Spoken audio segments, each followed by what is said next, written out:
home, in my Liverpool home. We speak with an accent exceedingly rare, meet under the statue exceedingly bare, and if you want a cathedral, we've got one to spare, in my Liverpool home. Welcome to part 2 of my look at some of the things that I've found interesting in Liverpool. In part 1 I concentrated on the pier head. In this video I'll be looking at things from all over the city. My first port of call is a poster from the window at the Baltic Fleet pub in James Street.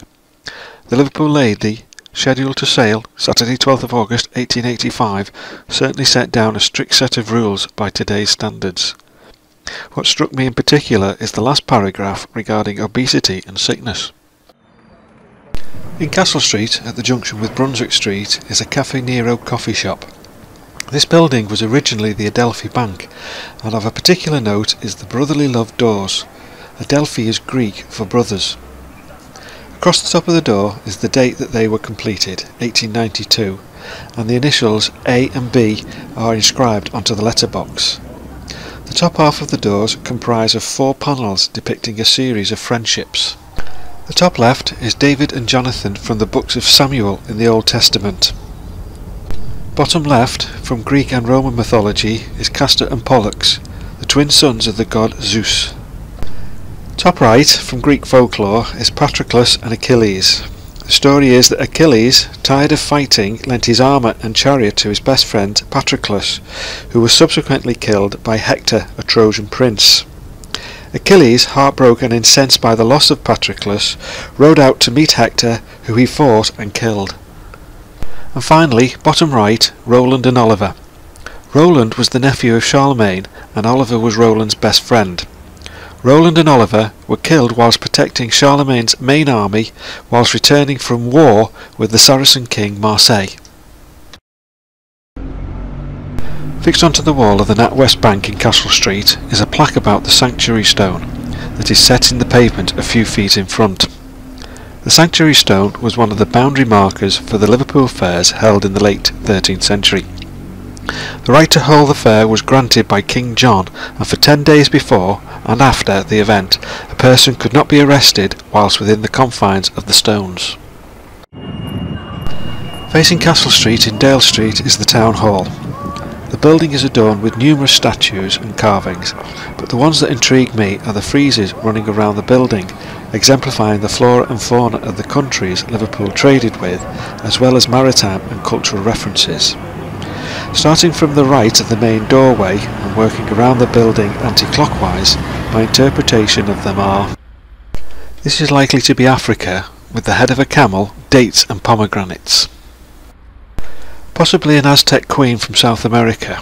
To the right is what looks like a holy water sprinkler used by Catholic churches.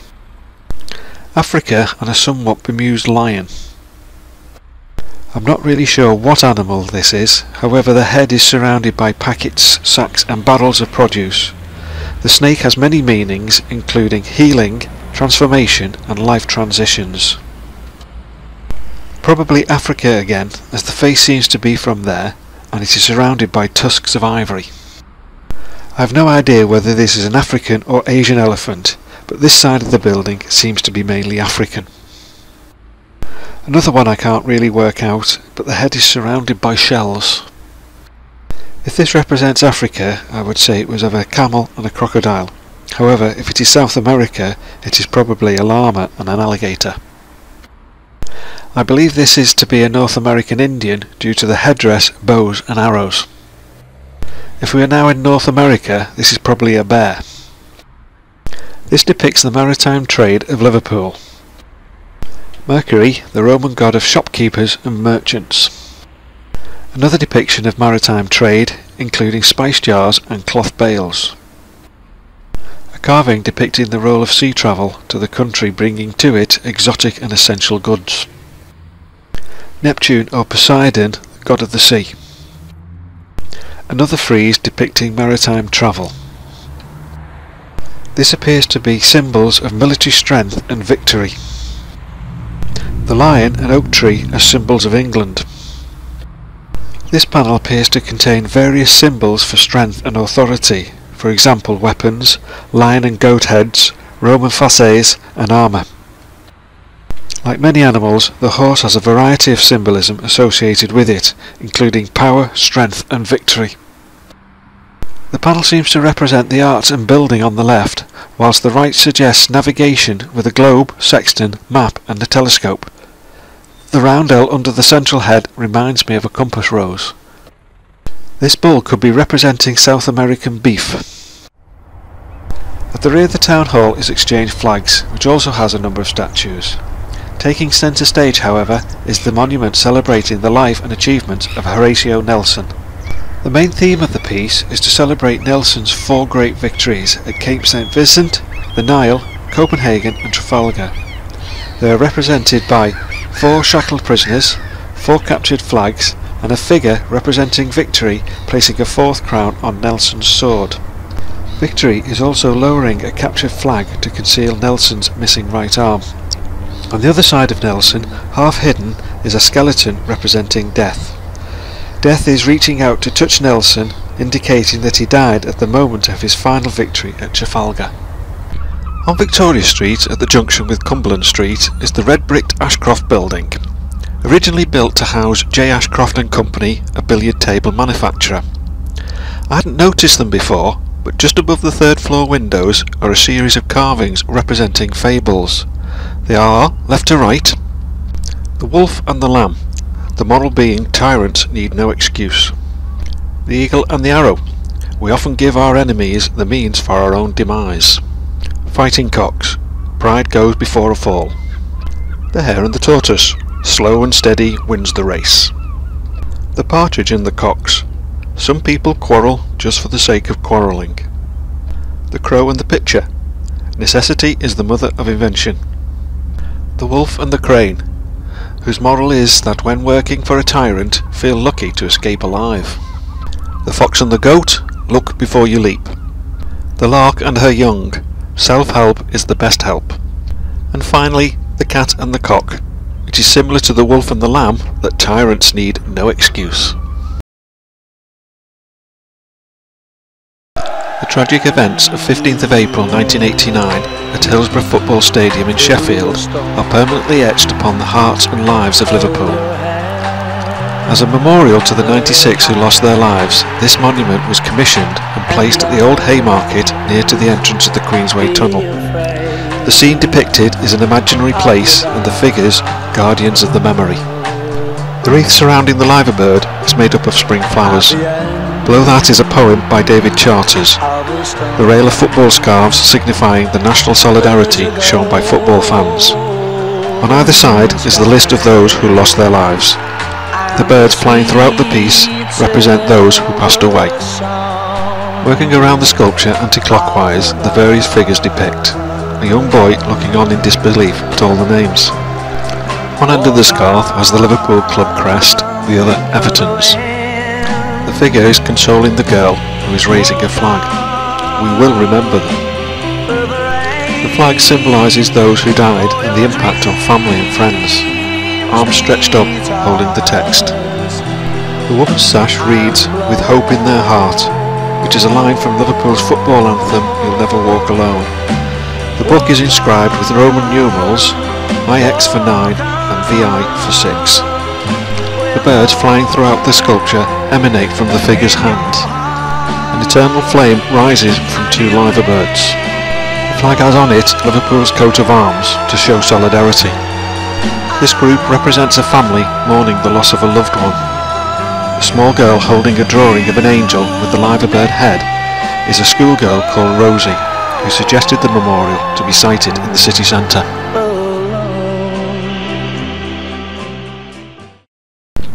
Facing the front of St George's Hall on Lime Street, there are 2 sets of 6 friezes on either side of the steps.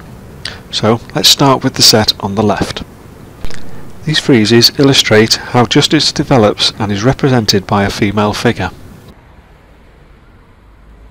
In the first panel, justice is seen as a small naked child. She is being led by a woman who represents understanding. The young girl on the left symbolises joy, which follows the growth of justice. The figure on the right is Wisdom and wears a crown of olive leaves, which is a symbol of the goddess Athena. She carries a lamp which is held in such a position to show that wisdom comes from the heart. Justice is flanked by Wealth on the left and Fame on the right. Justice raises her left arm defensively towards Fame whilst resisting the pull of Wealth. This is to show that Justice refuses to be diverted from her purpose. Justice has now matured. She supports the world, which is inscribed with the Roman numerals 1 to 10 representing the 10 Commandments.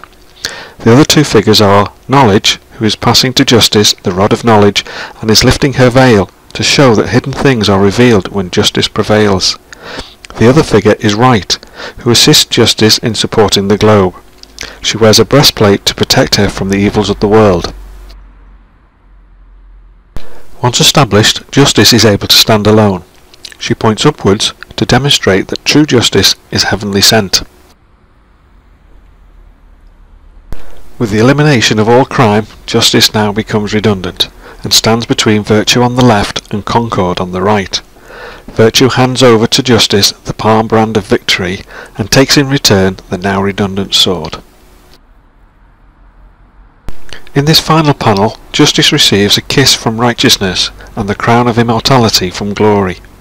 Glory holds a flaming heart to symbolise divine love. Moving now to the right, this set of friezes illustrates the prosperity of Liverpool. Liverpool is represented by a female figure. The first frieze depicts labour and the arts. Liverpool, who is always depicted as being in the middle, wears the regalia of office, a mayoral chain, fur-trimmed cloak and a crown of sailing boats. Art on the left holds a model of the St George's Hall. Labour on the right holds a mallet and chisel and is wearing a long builder's apron. In this frieze, Liverpool is seen as a focal point for the collation and exporting of goods from the country. She carries across her shoulder a large bale. The figure to the left holds a scythe and a sickle, representing produce grown on the land. She also holds a vessel with a liver bird on it. The figure on the right holds a large bowl representing manufactured goods. The port, of course, also imported goods. Liverpool holds aloft a money purse with which to buy these goods. The figure to the left holds a knife in one hand and a dead ox in the other, whilst the figure on the right is a shepherd and holds a ram to show the importance of wool. The next frieze is also showing that by importing goods it supplies the whole country with food and corn. This panel shows that Liverpool's prosperity is founded on its sea links and acknowledges the importance of shipbuilders. Liverpool holds a model ship.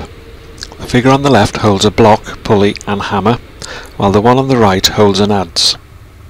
The final panel further acknowledges the importance of the port to Liverpool and how it grew up from being a small fishing village to a thriving port.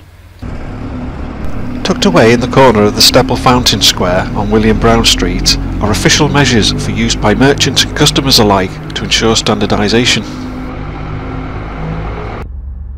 Outside Lime Street railway station there are a number of etchings in glass and paving stones. By artist Simon Faithfull, they are images of his journey from this Liverpool by the Mersey to another Liverpool by another Mersey in Nova Scotia, Canada. Entitled Chance Meeting, these bronze statues by Tom Murphy commemorate the comedian Ken Dodd and Bessie Braddock MP. Ken Dodd carries with him the tools of his trade, represented by his tickling stick and one of the Diddy Men. In many pictures of Bessie Braddock, she wore two badges on her left collar, and they have been recreated on the sculpture. I think one of them is her Labour Party badge. Bessie is also holding out an egg stamped with a lion. She was instrumental in introducing quality standards for British eggs. About 2 miles outside of the city centre, on East Prescott Road, Kensington, is a row of buildings with a fascinating series of lunettes, showing goods for sale in the emporiums trading below, and the city's links to the sea. The Harrison Hughes building is part of the University's School of Engineering. The building is adorned with all manner of decoration. What I like in particular, however, are a number of carvings related to engineering, science, tools, trade and disciplines. The first set are a group of engineers: William Rankin, Joseph Whitworth, Nicholas Carnot, James Jewell, James Watt, George Stephenson, Nicholas Otto and Charles Parsons. At the front of the building are 3 arches, each containing 8 plaques. Going left to right, the first arch contains a compass, an electromagnet, an arc lamp, a bell, a distillation apparatus, protractor and dividers, bellows, and finally something I can't work out. The next arch has a water wheel, a sailing ship, the winged wheel, 6 stars but I don't really know what they represent, a set of scales, a globe surrounded by what looks like trade winds, a bird and the sun. And the final arch has gears, a governor, block and tackle, hammer and chisels, augers, hook and chain, anchor and a nut and bolt. To the right of the arches there is a vice, a Lewis bolt, pincers and a plumb line. Work on the Liverpool Anglican Cathedral started in 1904 and finally completed in 1978. There are numerous carvings, statues and iconography that would warrant a video all of its own, which I might do later. However, there are 3 items of interest on the Earl of Derby's tomb. First of all is the model of the cathedral at the head of the tomb. This Earl of Derby was a major benefactor to its building. Secondly is a sculpture at his feet. The eagle and child is part of the Stanley's crest, Stanley being the family name. And finally is the mouse, tucked behind a tassel on the left side of the tomb. Dedicated to all the lonely people, the Eleanor Rigby statue was sculptured by Tommy Steele and based on the Beatles song of the same name. Tommy Steele's fee for this commission was 3p, alluding to the hit show and film half a sixpence. When the casting was made, Tommy Steele dropped 5 symbolic items into the molten bronze: a 4-leaf clover for luck, a page from the Bible for spiritual help, a sonnet for lovers, an adventure book for excitement, and football socks for action. Of particular interest are a couple of the headlines on the Liverpool Echo newspaper. Mauritania rocks. Before becoming famous as a pop star, Tommy Steele was in the Merchant Navy. One of his assignments was the Mauritania, owned by the Cunard White Star Line, sailing Southampton to New York. This was during the 1950s and a new sound was emerging, that of rock and roll. The other is the obituary column. Entries are Rigby E, Epstein B and Lennon J. Art is to architecture like lipstick is to a gorilla. So declared a critic of David Backhouse's intention of adding decoration to his Cabin Walks building, and as a result this figure was added to the building front in Harrington Street. A recent addition to Matthew Street is a statue by Emma Rogers and Andy Edwards of Priscilla Maria Veronica White, better known as Cilla Black. Cilla Black worked in the cloakroom at the Cavern Club, but was determined to become an entertainer. The statue has Cilla standing on a record of her #1 hit single, You're My World. The flower placed on the record is an anemone that was part of her wedding bouquet. Her dress is made up of squares depicting images, facts, songs and words from her life. Whilst images of Cilla are fairly recognisable, most of the other people can only be speculated on. These squares refer to Anyone Who Had a Heart, a #1 single, Cilla and Bobby Willis, Cilla's husband, Shy of Love, another record, and Other Eyes See the Stars, lyrics from You're My World. 2 more hit records, What's It All About Alfie and Step Inside Love. The date of her marriage, 25th of January 1969. This is probably a picture of Cilla and her children. Cilla played the part of the fairy godmother along with Pete Price, I think, in Cinderella at the Liverpool Empire in 2008. This sculpture by Arthur Dooley is to be found in Matthew Street. The female figure represents Liverpool and is holding 3 gold-painted plastic baby dolls. In the original setup, the 3 dolls being held were John, George and Ringo. The 4th doll, Paul, was placed to the right but still within the niche. This doll had wings and was playing a trumpet. Paul was the first person to officially split from the Beatles and formed a new group called Wings. However, following John Lennon's murder, Paul's doll was removed and a new doll placed to the right of the niche. This doll is holding a guitar and a plaque inscribed with Lennon Lives. The Matthew Street Wall of Fame, with its statue to John Lennon, details all the music acts that performed at the Cavern Club between 1957 and 1973, plus a few from the 90s. This, and the addition of Silla's statue, got me to thinking that, although the Beatles are the most celebrated group, Liverpool has in fact produced an astonishing amount of musical acts.